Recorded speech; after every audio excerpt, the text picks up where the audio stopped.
السلام علیکم ورحمۃ اللہ وبرکاتہ۔ الحمد للہ رب العالمین والصلاة والسلام علی رسولہ الکریم وعلی آلہ وصحبہ اجمعین۔ اما بعد، اعوذ باللہ من الشیطان الرجیم، بسم اللہ الرحمن الرحیم۔ وعباد الرحمن الذین یمشون علی الارض ہونا واذا خاطبهم الجاہلون قالوا سلاما والذین یبیتون لربهم سجدا وقیاما والذین یقولون ربنا اصرف عنا عذاب جہنم ان عذابها كان غراما انها ساءت مستقرا ومقاما۔ صدق اللہ العظیم۔ سورۃ الفرقان کی تلاوت مکمل ہوئی ہے۔ فرقان حق اور جھوٹ کے درمیان فرق کرنے والی چیز، اور وہ کیا ہے؟ وہ قرآن کریم ہے۔ تبارک الذی نزل الفرقان علی عبدہ لیکون للعالمین نذیرا۔ بابرکت ہے وہ ذات جس نے اپنے بندے پر یہ فرقان نازل کیا ہے تاکہ اس کے ذریعے سے تمام عالم کو ڈرا دیا جائے۔ اور وہ نازل کرنے والا کون ہے؟ الذی لم یتخذ ولدا ولم یکن لہ شریک فی الملک وخلق کل شیء فقدرہ تقدیرا۔ اسی نے سب کو پیدا کیا ہے، اور اس کی ذات ایسی ذات ہے کہ جس کے ساتھ کوئی اور شریک نہیں ہے، اور تمام قضاء و قدر کا فیصلہ وہ کرتا ہے، اس کے اختیار میں سب کچھ ہے۔ اور اس نے جس اپنے بندے کو بھیجا ہے، اس بندے کے بارے میں یہ کفار کہتے ہیں کہ اس کے ساتھ کوئی فرشتے کیوں نہیں نازل ہوئے، یہ ہمارے جیسا ہی انسان کیوں ہے۔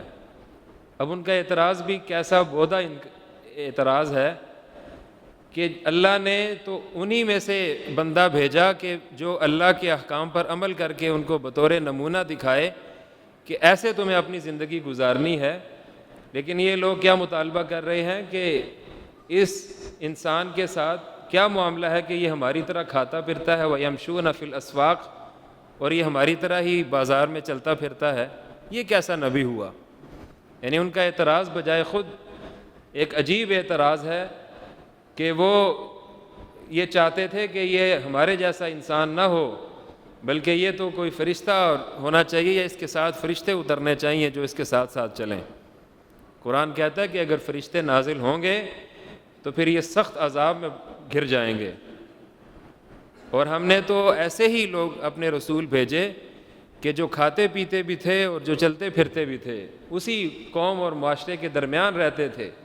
ان کے جذبات، احساسات، خیالات ویسے ہی ہوتے تھے کہ جو ایک انسان کے ہونے چاہیے، بلکہ وہ تو نمونہ تھے انسانوں کے لیے۔ اس سورہ مبارکہ میں پھر اللہ نے اس بات کا بھی تذکرہ کیا ہے، وَقَالَ الرَّسُولُ يَا رَبِّ إِنَّ قَوْمِ اتَّخَذُوا هَذَا الْقُرْآنَ مَهْجُورًا، کہ یہ جو خیالات رکھنے والے لوگ ہیں جو اللہ کے نبی پر اعتراضات اٹھا رہے ہیں، ان کے بارے میں اللہ کے دربار میں اللہ کے نبی کہیں گے کہ اے اللہ، اس قوم نے تیرے قرآن کو چھوڑ دیا تھا، میں تو ان کے درمیان قرآن چھوڑ کر آیا تھا، لیکن انہوں نے قرآن کو نہیں تھاما، بلکہ قرآن نے جس طرف ان کو رہنمائی دی یہ دوسری ڈگر پر چلے۔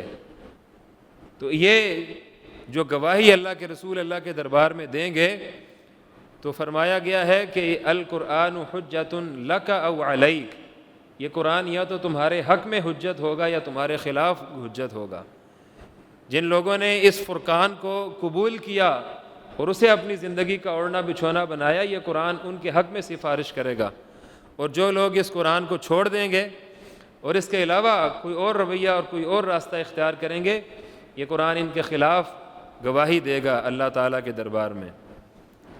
پھر اللہ نے مختلف انبیاء کا تذکرہ کیا ہے، اور ان انبیاء کے ساتھ جو ان کی قوموں نے سلوک روا رکھا ان کا بھی ذکر کیا ہے۔ موسیٰ کا، عاد و سمود کا، ان ساری اقوام کا تذکرہ کیا ہے، اور یہاں اصحاب الرس کا بھی تذکرہ کیا ہے۔ اصحاب الرس کے نبی کو ان کی قوم نے کنویں میں پھینک دیا تھا، اور اس طرح ان کے اوپر ظلم اور زیادتی روا رکھی تھی۔ اللہ تعالیٰ نے پھر اپنی مختلف نشانیوں کا تذکرہ کیا ہے۔ الم تر الی ربک کیف مد الظل ولو شاء لجعلہ ساکنا ثم جعلنا الشمس علیہ دلیلا ثم قبضناہ الیک قبضا یسیرا. یہ جو دھوپ ہے، دھوپ، اب تو وقت گھڑی جو ہے وہ ایجاد ہوگی جب سے، تب سے ہم وقت کا شمار کر لیتے ہیں، گھڑی کو دیکھتے ہیں ہمیں پتہ چل جاتا ہے کہ یہ وقت ہے. لیکن پرانے زمانے میں لوگ سائے کو دیکھ کے بتاتے تھے کہ اب کیا وقت ہوا ہے. کچھ لوگوں نے وہ زمانہ دیکھا ہوگا، لیکن اب یہ بڑی اچنبھے کی بات لگتی ہے، لیکن ایک زمانہ ایسا رہا ہے کہ جس میں لوگ سائے کو دیکھتے تھے اور اس سے وقت کا اندازہ لگاتے تھے. تو یہ کتنی بڑی نشانی ہے اللہ کی، یہ سائے کبھی بڑھتے ہیں کبھی گھٹتے ہیں، ان کے ذریعے سے انسان وقت معلوم کرتا ہے. پھر نبی اکرم صلی اللہ علیہ وسلم کو اللہ نے فرمایا ہے کہ اس قرآن کو تھامیے وجاہدہم بہ جہادا کبیرا، اور ان لوگوں کے مقابل میں بڑا جہاد کیجیے. کن لوگوں کے مقابلے میں؟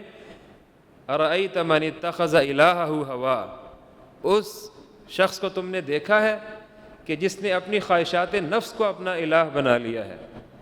وہ پوچھتا ہے اپنی خواہشات نفس کو، جو اس کے جی میں آتا ہے، جو من میں آتا ہے وہ ویسے ہی کرتا ہے.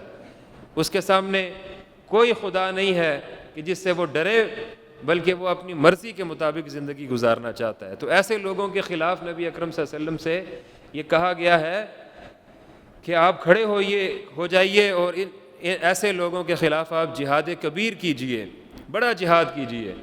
تو یہ جو خواہش نفس ہے، یہ بعض اوقات بڑے بڑے جو طاغوت ہیں ان سے بڑھ جاتا ہے. یعنی جو شیطان اور شیطانی قوتیں ہیں ان کی چالیں اپنی جگہ، لیکن یہ جو خواہش نفس ہے یہ بعض اوقات ان ساری چیزوں پر حاوی ہو جاتی ہے. تو اس لیے اس خواہش نفس کے خلاف جہاد کرنا، اپنے نفس کے خلاف جہاد کرنا، یہ جہاد کبیر ہے. اس کے بعد پھر عرب کے معاشرے کے اندر لفظ اللہ تو معروف تھا، اور جب ان سے پوچھا جاتا تھا، قرآن میں مختلف مقامات پر یہ مضمون آیا ہے کہ جب بھی ان سے پوچھا جاتا تھا کہ یہ زمین و آسمان کو کس نے تخلیق کیا ہے، یہ سارا نظام قدرت کون چلا رہا ہے، تو ان کے ذہنوں کے اندر اللہ کا تصور موجود تھا. لیکن ان سے جب کہا گیا کہ رحمان کو سجدہ کرو تو کہنے لگے ومر رحمان، یہ رحمان کیا ہوتا ہے؟ تو رحمان ان کے یہاں معروف نہیں تھا. اللہ نے کہا اچھا تم رحمان کے بارے میں نہیں جانتے تو میں رحمان کے بندوں کا تعارف تم سے کراتا ہوں. بندوں کو دیکھو گے تو تمہیں پتہ چل جائے گا کہ رحمان کون ہے. یہ اللہ تعالیٰ کا بڑا زبردست اسلوب ہے کہ اس نے اپنا تعارف کروانے کے لیے اپنے بندوں کو متعارف کروایا ہے. کیا شان ہے بندوں کی کہ جو اپنے رب کا تعارف بن جائیں. فرمایا وعباد الرحمن، اللہ رحمان کے بندے، الذین یمشون علی الارض ہونا، جو زمین پر نرم چال چلتے ہیں. اب نرم چال سے کیا مراد ہے؟ ایک شخص کو حضرت عمر فاروق رضی اللہ تعالیٰ عنہ نے دیکھا کہ وہ بڑا بیمار کیسے انداز سے چل رہا تھا. تو آپ نے پوچھا کہ اے بھائی تمہیں کوئی بیماری لاحق ہے؟ کہا نہیں، بیماری تو نہیں لاحق، لیکن میں ذرا عاجزی سے چلنے کی کوشش کر رہا ہوں. تو حضرت عمر نے ان کو متنبہ کیا کہ یہ عاجزی نہیں ہے کہ ایسے محسوس ہو کہ جیسے آپ بیمار ہیں، بلکہ قدم کو جما کے چلنا، لیکن اس کے اندر کوئی رعونت نہیں ہونی چاہیے، کوئی تکبر نہیں جھلکنا چاہیے اس سے. تو ہونا وہ چال ہے کہ جس کے نتیجے میں انسان کا جو ظاہر ہے اس سے یہ چیز واضح ہوتی ہو کہ اس کے اندر کوئی بڑائی موجود نہیں ہے، کوئی غرور اور تکبر موجود نہیں ہے. وَإِذَا خَاطَبَهُمُ الْجَاهِلُونَ، اگر ان کا مقابل میں کوئی جاہل آ جائیں، ان کا مخاطب جاہل سے ہو جائے تو کہتے ہیں سلاما، اس کے ساتھ الجھتے نہیں ہیں بلکہ اتنی ہی بات کرتے ہیں جتنی بات کرنی ہے. اور جب وہ جاہل اپنی جہالت پر اتر آئے تو یہ اس سے الگ ہو جاتے ہیں اور سلام کہہ کر اس کے ساتھ زیادہ اپنا متھا نہیں لگاتے. والذین یبیتون لربہم سجدا وقیاما، پہلے جو دو صفات بیان کی ہیں وہ ظاہر کی اور دن کی روشنی کی ہیں، اور یہ جو تیسری صفت بیان کی جا رہی ہے یہ رات کی ہے اور تنہائی کی ہے. وہ جو اپنے رب کے سامنے راتوں کو قیام کرتے ہیں، یبیتون لربہم سجدا وقیاما، قیام بھی کرتے ہیں، سجدہ بھی کرتے ہیں، اور ان کی راتیں ایسے گزرتی ہیں، ان کی راتیں لغو و لعب کے اندر نہیں گزرتی، وقت گزاری کے اندر نہیں گزرتی، بلکہ وہ اپنے رب کو یاد کرتے ہوئے راتیں گزارتے ہیں. کبھی سجدے کے عالم میں، کبھی قیام کی حالت میں. تو یہ اپنے رب کے ساتھ ان کی راتوں کا حال ہے. صحابہ کرام کا یہ معمول تھا. اور خود نبی اکرم صلی اللہ علیہ وسلم کے بارے میں بھی میں عرض کر چکا ہوں کہ تہجد کی نماز کو نبی اکرم صلی اللہ علیہ وسلم پر اللہ تعالیٰ نے فرض کیا تھا، اور باقی آپ کی امت جو ہے اس کے لیے یہ عبادت بہت ہی اجر و ثواب کا باعث ہے. تو اللہ رحمان کے بندے اپنی راتوں کو اللہ کے ساتھ گزارتے ہیں.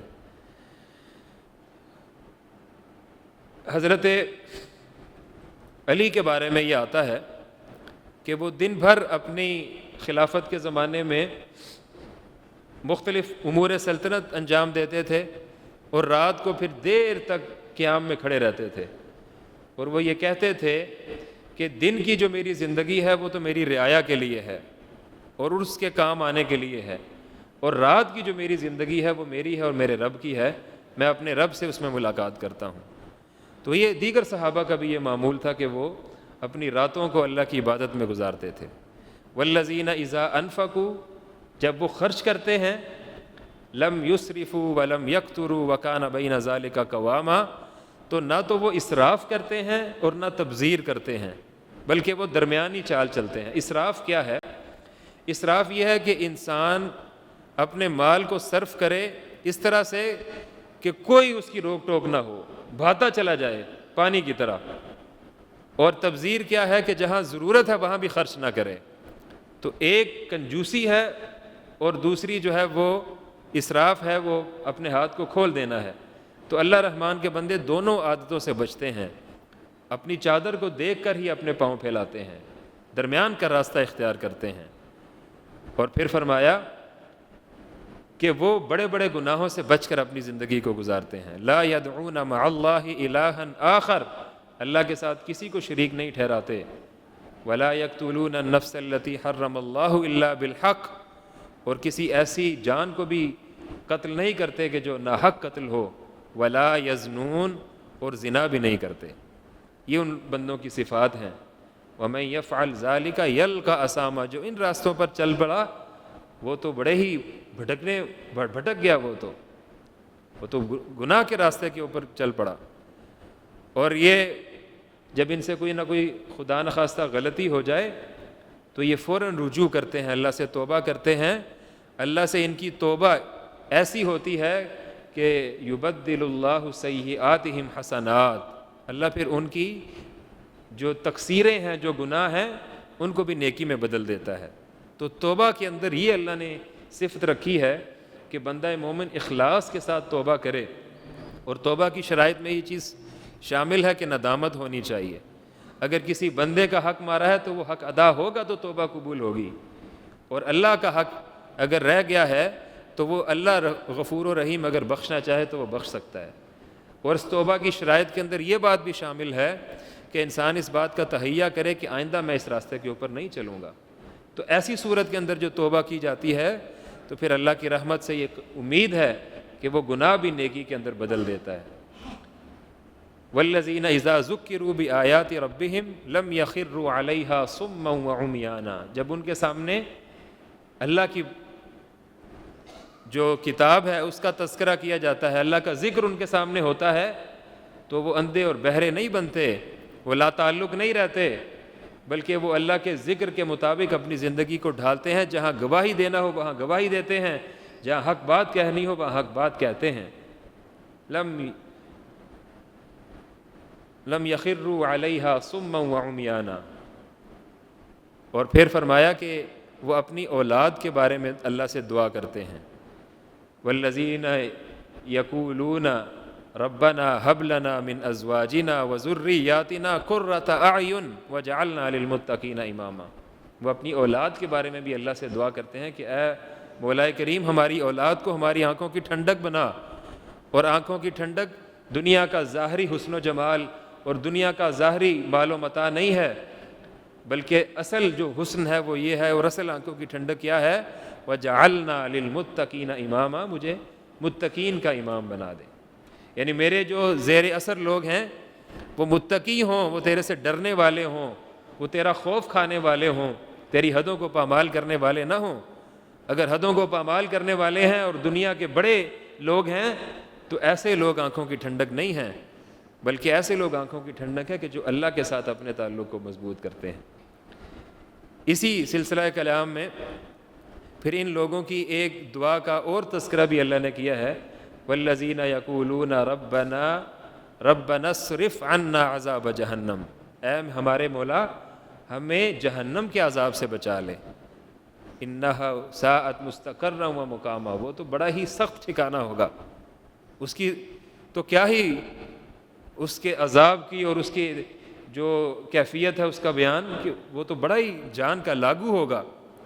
تو جہنم سے بچ کر زندگی گزارنے والے ان لوگوں کے بارے میں اللہ فرماتا ہے اولئک یجزون الغرفۃ بما صبروا ویلقون فیہا تحیۃ وسلاما، دنیا کی زندگی میں اگر انہوں نے مشکلات بھی سہیں، ان پر صبر کیا تو اس صبر کے نتیجے میں ان کو سلامتی ملے گی اور اللہ کی جنتیں اور اس کی رحمتیں ان کا مقدر ہوں گی۔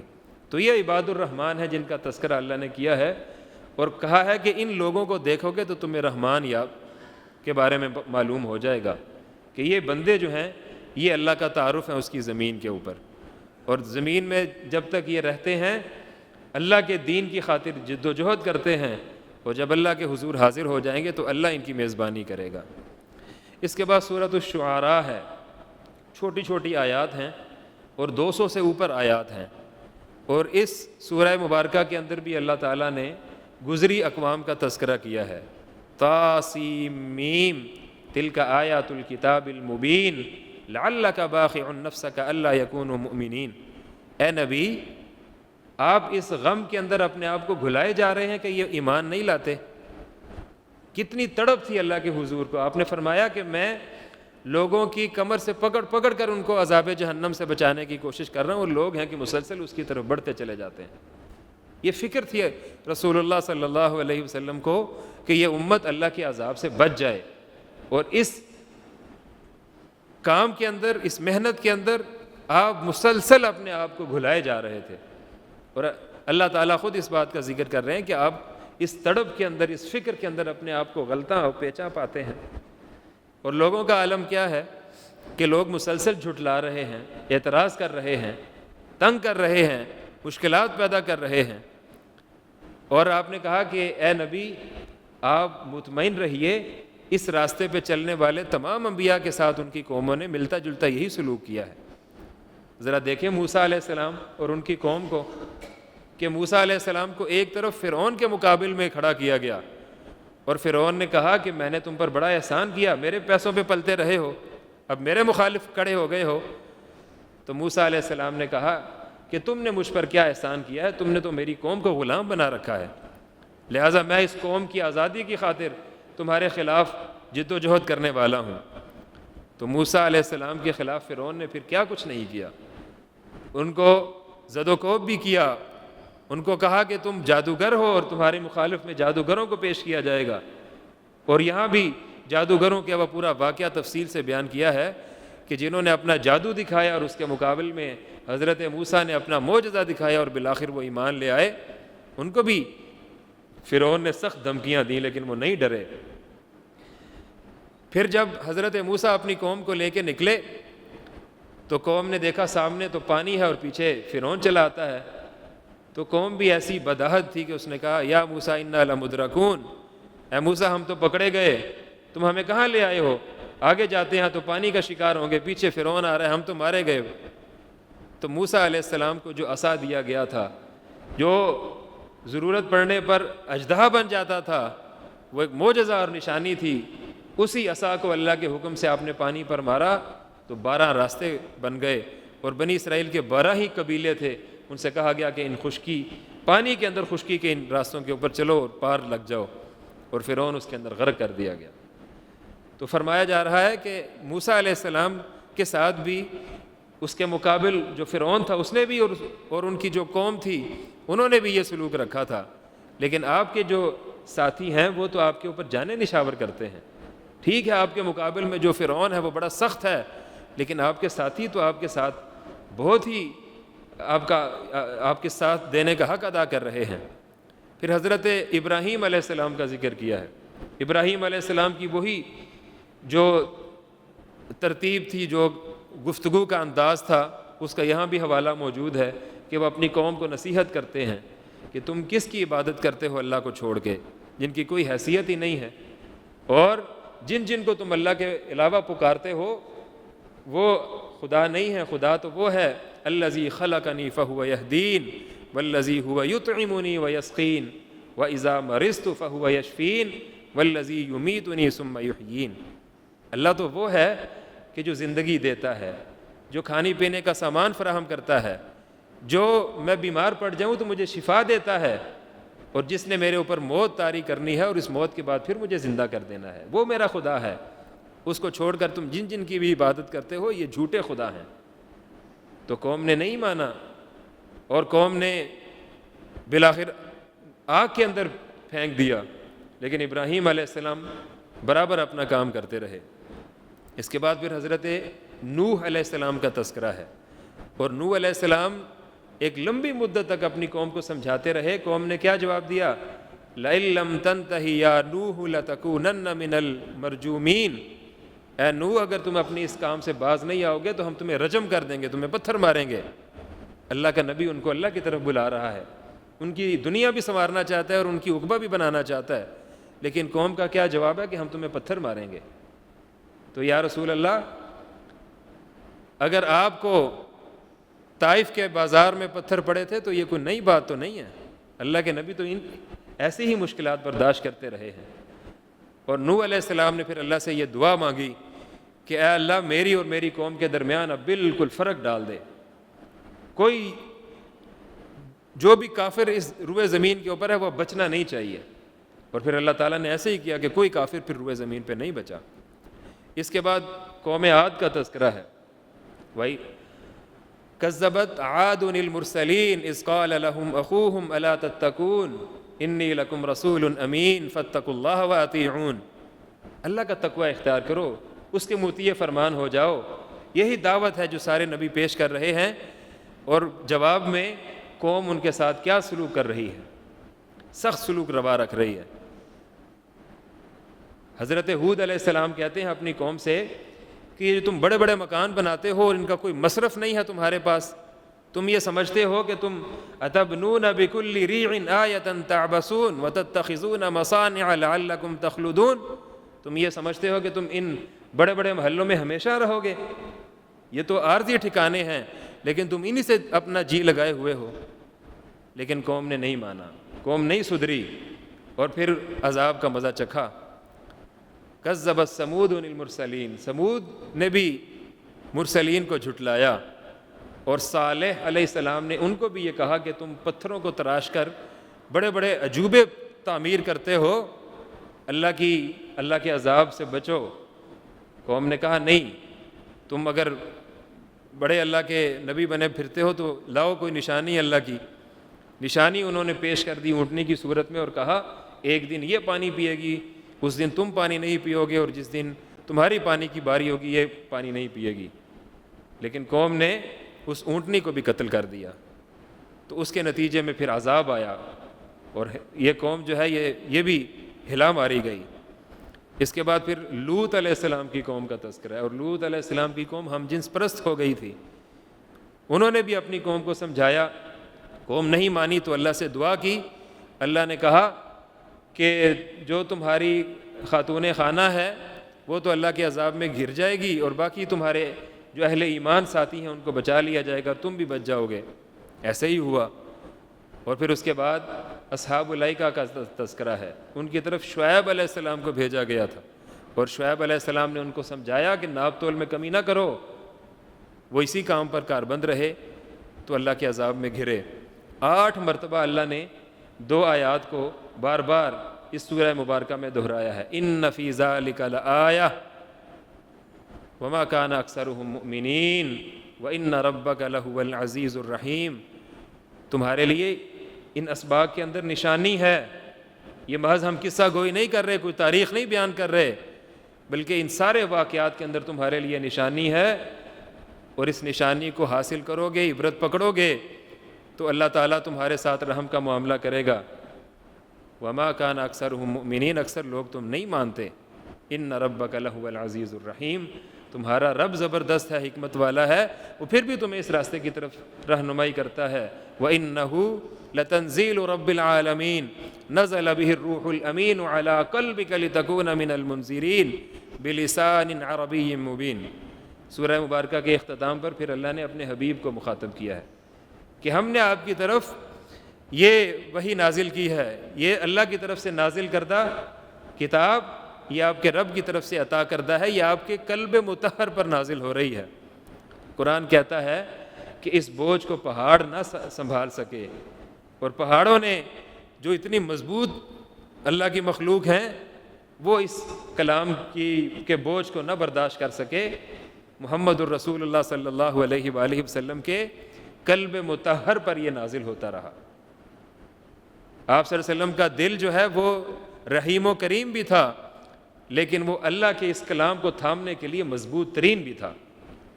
اور عربی مبین کے اندر اللہ نے یہ کلام آپ کو عطا کیا ہے، وَأَنذِرْ عَشِيرَتَكَ الْأَقْرَبِينَ، اپنے قریبی رشتہ داروں کو ڈرا دیجئے۔ کیوں ڈرائیے؟ اس لیے کہ وہ اگر اللہ کے اس نازل کردہ احکام کے مطابق اپنی زندگی نہیں گزاریں گے تو آپ کے قریبی عزیز ہونے کے باوجود اللہ کے عذاب میں گھریں گے۔ یہاں کوئی ایسا اصول نہیں چلتا کہ جو اللہ کے رسول کے قریبی ہیں ان کو تو چھوڑ دیا جائے اور وہ جو مرضی چاہے کریں، بلکہ ان کو بھی انہی احکامات کے مطابق اپنی زندگی گزارنی ہوگی۔ پھر اسی لیے رسول اللہ صلی اللہ علیہ وسلم نے اپنے قریبی اعزاء کو نام لے لے کے کہا کہ اللہ کے عذاب سے ڈر جاؤ۔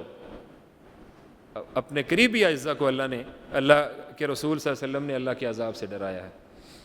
سورت کے اختتام پر پھر اللہ نے شعراء کا تذکرہ کیا ہے۔ وَالشُّعَرَاءُ يَتَّبِعُهُمُ الْغَاوُونَ أَلَمْ تَرَ أَنَّهُمْ فِي كُلِّ وَادٍ يَهِيمُونَ وَأَنَّهُمْ يَقُولُونَ مَا لَا يَفْعَلُونَ۔ یہ شعراء بستی بستی پھرتے ہیں، یہ وہ بات کرتے ہیں جو وہ کہتے ہیں جو کرتے نہیں ہیں۔ عمومی طور پر شعراء کا یہی معاملہ ہوتا ہے، وہ کلابے ملاتے ہیں، ویسی ایسی باتیں کر جاتے ہیں کہ جس کا حقیقت سے تعلق نہیں ہوتا، لیکن یہ تو دنیا دار شعراء ہیں جن کا یہ عالم ہے۔ إِلَّا الَّذِينَ آمَنُوا وَعَمِلُوا الصَّالِحَاتِ وَذَكَرُوا اللَّهَ كَثِيرًا وَانتَصَرُوا مِن بَعْدِ مَا ظُلِمُوا وَسَيَعْلَمُ الَّذِينَ كَفَرُوا أَيَّ مُنقَلَبٍ يَنقَلِبُونَ۔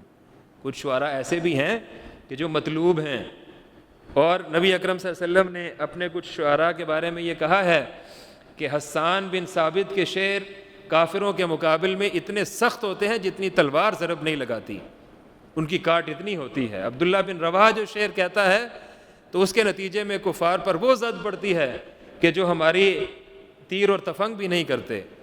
تو یہ شعراء بھی ہیں کہ جو اللہ کے دین کی سربلندی کے لیے اپنے شعر کہتے ہیں اور اللہ کے ذکر میں ان کے اشعار ہوتے ہیں، ان کے اشعار کے نتیجے میں اللہ یاد آتا ہے۔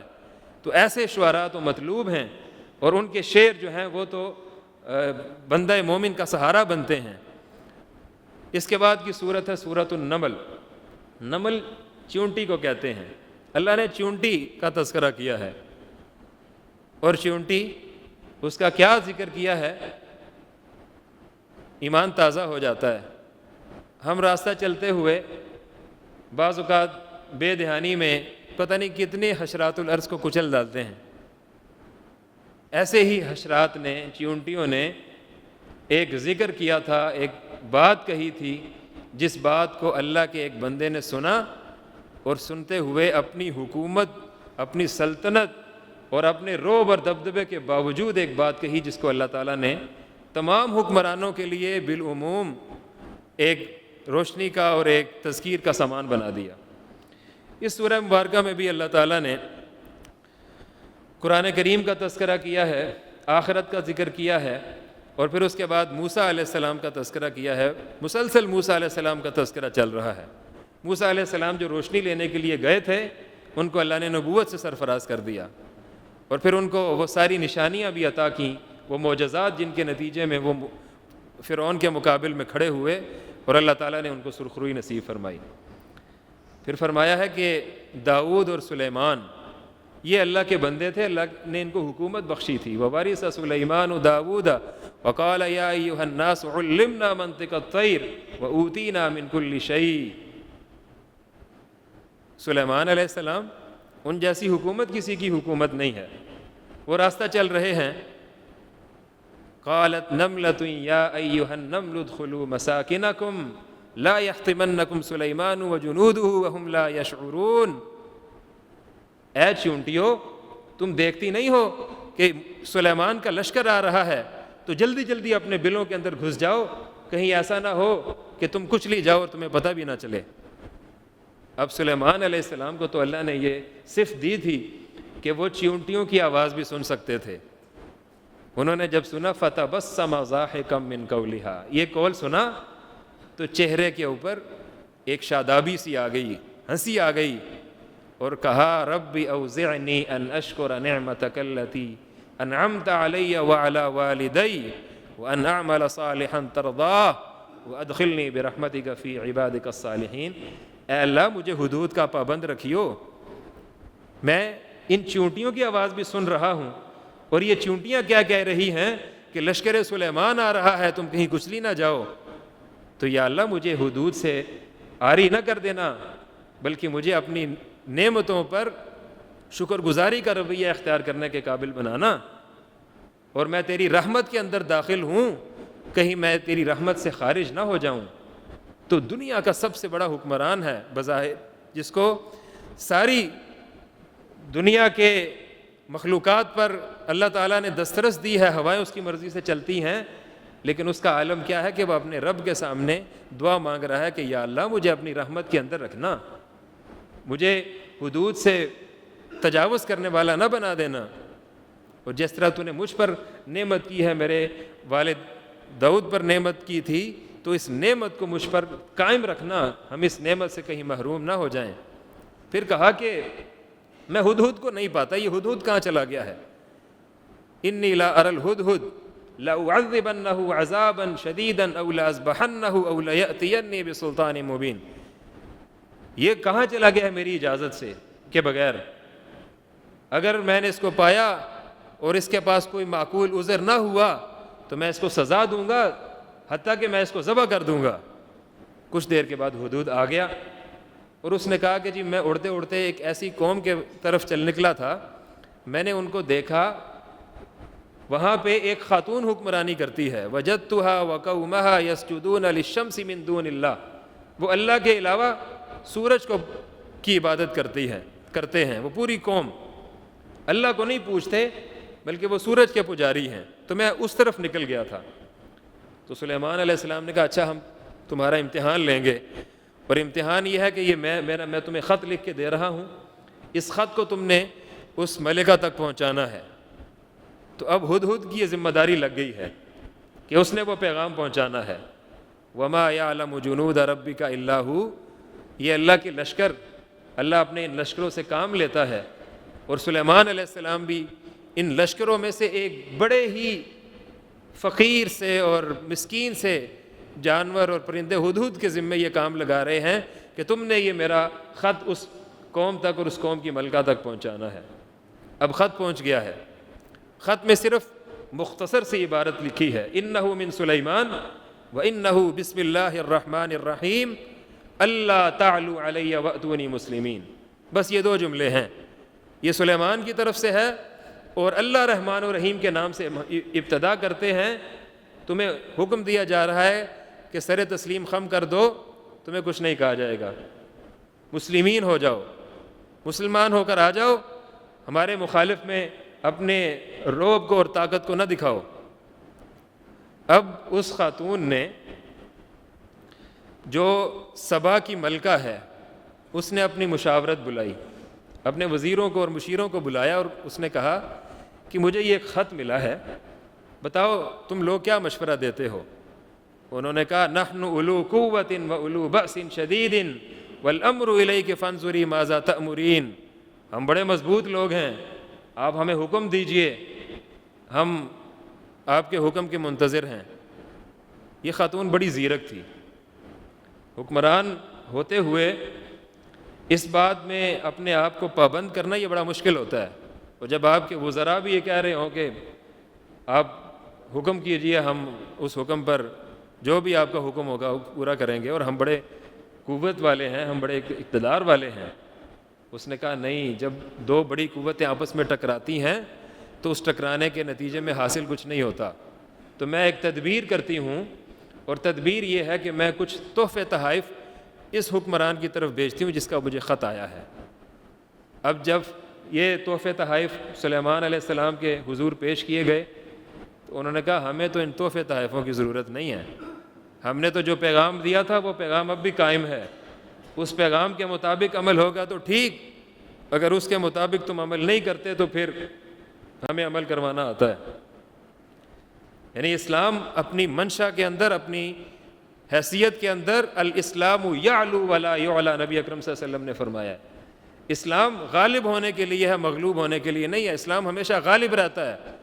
یہ مسلمان ہے کہ جو اسلام کو چھوڑتے ہیں تو در بدر کی ٹھوکریں کھاتے ہیں، اسلام تو ہمیشہ سربلند رہتا ہے۔